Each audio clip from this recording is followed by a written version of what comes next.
Chemistry class 10 बाप पंजो सबक पंजो आलूदगी पखेड़ अंसर पॉल्यूटेंट्स आऊं केमिस्ट्री उस्ताद नजुला चन्ना अवां के सिंध ऑनलाइन स्कूल में भलीकार असांजे अॼोके लेक्चर जा मौजू आहिनि पॉल्यूटेंट्स आलूदगी पखेड़ अंसर सोर्सेस ऑफ पॉल्यूटेंट्स आलूदगी पखेड़ अंसरनि जा ज़रिया पॉल्यूटेंट्स एंड कंटामिनेंट्स पॉल्यूटेंट्स ऐं contaminants pollutants A pollutant is a waste material that pollutes air, water or soil.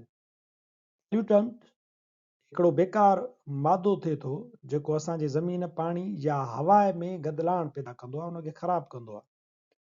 3 factors determine the severity of a pollutant. टे शयूं आहिनि, टे पासा आहिनि जेकी कंहिं बि पॉल्यूटेंट जी शिदत या पॉल्यूटेंट जे नुक़सानकार हुजण खे तय कनि था. इट्स केमिकल नेचर, उनजी कीमियाई साख़्त, त इहो जेको बेकार मादो आहे हवा खे पाणी खे या ख़राब खे केतिरे क़दुरु ख़राब कंदो इहो इन मां तय थींदो त उहो कीमियाई तौर ते ठहियलु कीअं आहे. कंसंट्रेशन, उनजो मिक़दारु केतिरो आहे हवा में पाणी में या ज़मीन में. घणो मिक़दार अथसि त वधीक नुक़सानकार, जेकॾहिं घटि मिक़दार आहे त थोरो घटि नुक़सानकार हूंदो. एंड परसिस्टेंस, ऐं उनजो तसलसुल केतिरो आहे, केतिरे तसलसुल सां पाणी में हवा में या असांजे ज़मीन में उहो मिलंदो रहे थो. These pollutants are being created and discharged to the environment by human activities. इहे गदलाइण फैलाईंदड़ अंसर इंसानी सरगर्मियुनि मां पैदा थींदा आहिनि ऐं असांजे माहौल में पिया था दाख़िल थियनि. They make the environment harmful to life. Pollutants जे करे असांजो माहौल जानदार शयुनि जे लाइ नुक़सानकार थिए थो पियो. The harmful substances present in air are called air pollutants. हवा में मौजूद ख़राब मादन या नुक़सानकार मादन खे असां एयर पॉल्यूटेंट्स सॾियूं था. Even a beneficial substance beyond a specific concentration may be harmful. तोड़े जो हिकिड़ी कम वारी शइ, मुफ़ीद शइ पंहिंजी कंसंट्रेशन पंहिंजी मिक़दार खां वधीक हवा में जमो थी वञे त उहा बि नुक़सानकार थी सघे थी. Air pollutants change the weather. हवा वारा जेके गदलाइण जा अंसर आहिनि, मादा आहिनि, उहे असांजी मौसमी तब्दीलियुनि खे जनम ॾियनि था. Badly affect the human health. इंसानी सिहत ते बुरा असर विझनि था. डैमेज द प्लांट्स, ॿूटनि खे तबाह कनि था. एंड डिस्ट्रॉय बिल्डिंग्स, ऐं असांजी इमारतुनि खे पिणु नुक़सानु ॾियनि था. मिसाल जे तौर ते कार्बन डाइऑक्साइड जो मिक़दारु असांजे माहौल में नॉर्मल रेंज में ज़रूरी घुर्बल हूंदो आहे, छो त कार्बन डाइऑक्साइड असांजी धरतीअ जे चौधारी मौजूदु हूंदी त उहो सिज जी गर्मीअ खे ट्रेप करे रखंदी आहे त जीअं धरतीअ जो गोलो मुनासिब हद ताईं गरम रहे ऐं ॾींहं ऐं राति जे विच में जेको गर्मी ऐं सर्दी जो फ़र्क़ु आहे उनखे मिनिमाइज़ करे. जेकॾहिं इहो कार्बन डाइऑक्साइड जो मिक़दारु मौजूदु न हुजे ऐं ओज़ोन लेयर मौजूदु न हुजे त राति ऐं ॾींहं में तमामु घणो फ़र्क़ु थी वञे. राति एॾी थधी थिए जो जीअण खां चढ़ी वञे ऐं ॾींहुं एतिरो गरम थिए जो ॿूटा जेके आहिनि उहे बर्न थी वञनि.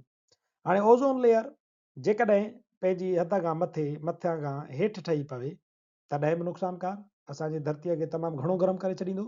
ऐं कार्बन डाइऑक्साइड जेका आहे उहा जेकॾहिं उन मुनासिब मिक़दार खां वधीक जमो थी वञे त उहा हवा में पाणीअ जे बुख़ारनि सां गॾिजी रिएक्शन कंदी, कार्बोनिक एसिड ठाहींदी. ऐं असांजो सल्फर डाइऑक्साइड मौजूदु आहे, उहो सल्फ्यूरिक एसिड ठाहींदो.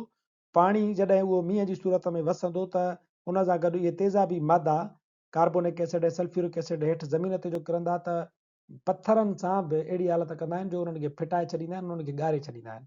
हाणे ताजमहल हिकिड़ो दुनिया जो शाहकार आहे, उनखे ॾिसो त उहो अॻु में इन जेको एसिड रेन जॾहिं पैदा थियो आहे, कार्बन डाइऑक्साइड जो मिक़दारु वधीक थी वियो आहे, उनखां अॻु ॾिसो ऐं उनखां बाद उनजो कलर ॾिसो त उन्हनि ॿिन्ही में फ़र्क़ु आहे.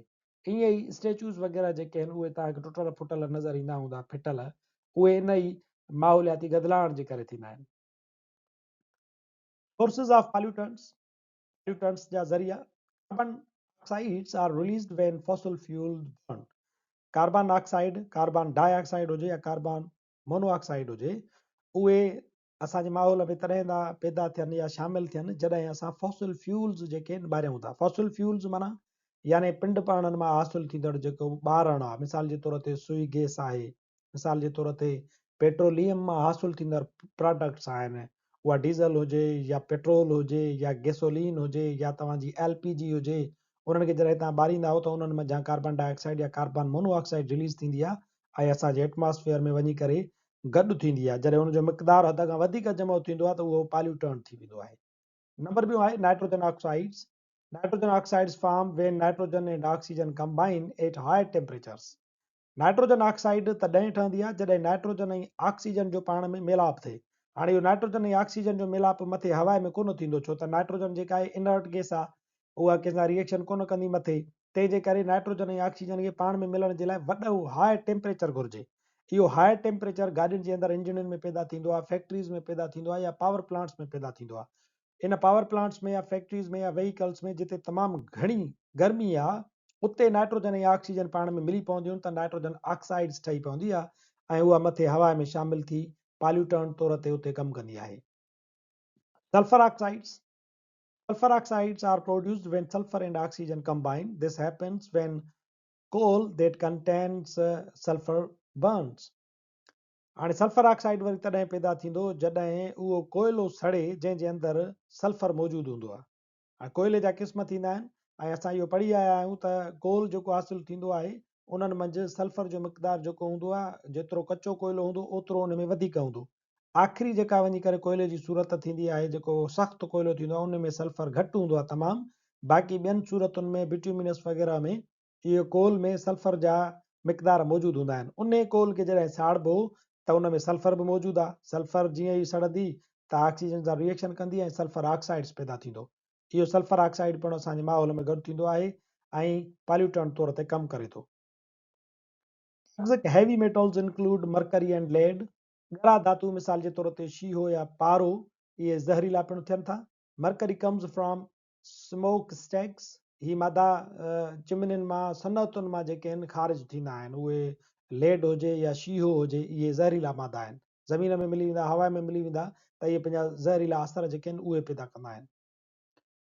Volatile organic compounds, VOCs, are carbon compounds such as methane. Methane जेका सुई गैस में तक़रीबन 80-90% मौजूदु हूंदी आहे, इहा वोलेटाइल ऑर्गेनिक कंपाउंड आहे। VOCs are released by many human activities. इहे वोलेटाइल ऑर्गेनिक कंपाउंड इंसानी सरगर्मियुनि मां ॿारण मां इहे ख़ारिज थींदा रहंदा। Raising livestock for example produces a lot of methane. चौपायो माल जेको आहे जंहिंखे असां घरनि में पालियूं वग़ैरह था, उतां पिणु मीथेन जो मिक़दार हवा में मथे शामिल थींदो रहे थो। Particulates are solid particles. नंढा जेके सख़्तु ज़रड़ा थियनि था, हवा में मिली वेंदा आहिनि, उनखे असां पार्टिकुलेट्स सॾियूं था। These particles may be ash, dust or even animal waste.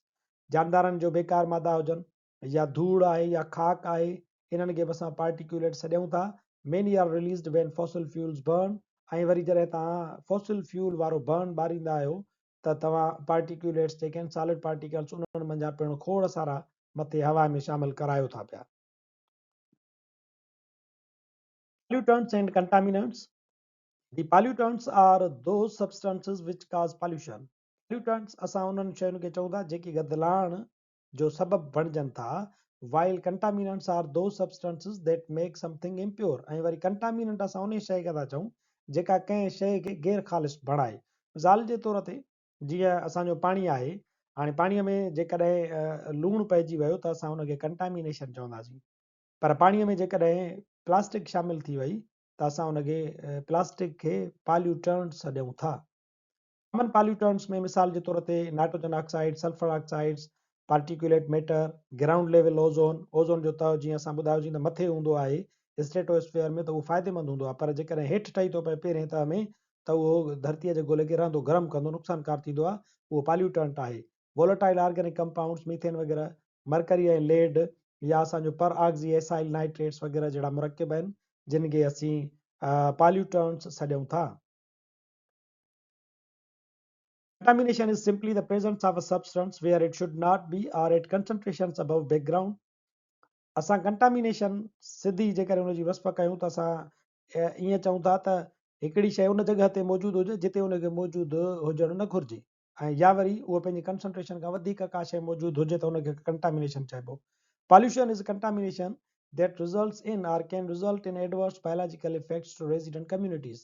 Pollution बि हिकिड़े क़िस्म जी कंटामिनेशन आहे, पर इहा अहिड़े क़िस्म जी कंटामिनेशन हूंदी आहे जेका जानदार शयुनि ते हयातियाती बुरा असर पैदा कंदी आहे। कंटामिनेशन लाइ लाज़मी कोन्हे को त हयातियाती बुरा असर पैदा करे, जानदार शयुनि में के बीमारियूं वग़ैरह पैदा करे। ऑल पॉल्यूटेंट्स आर कंटामिनेंट्स, सभई जेके पॉल्यूटेंट्स आहिनि उन्हनि खे तव्हां कंटामिनेंट्स सॾे सघो था, but not all contaminants are pollutants, पर सभई जेके कंटामिनेंट्स आहिनि उहे पॉल्यूटेंट्स न आहिनि हूंदा। असांजो अॼोको लेक्चर हिते पुॼाणी ते पहुचे थो, वरी हाज़िर थींदासीं नए लेक्चर सां गॾु। तेसिताईं ॾिसंदा रहो सिंध ऑनलाइन स्कूल।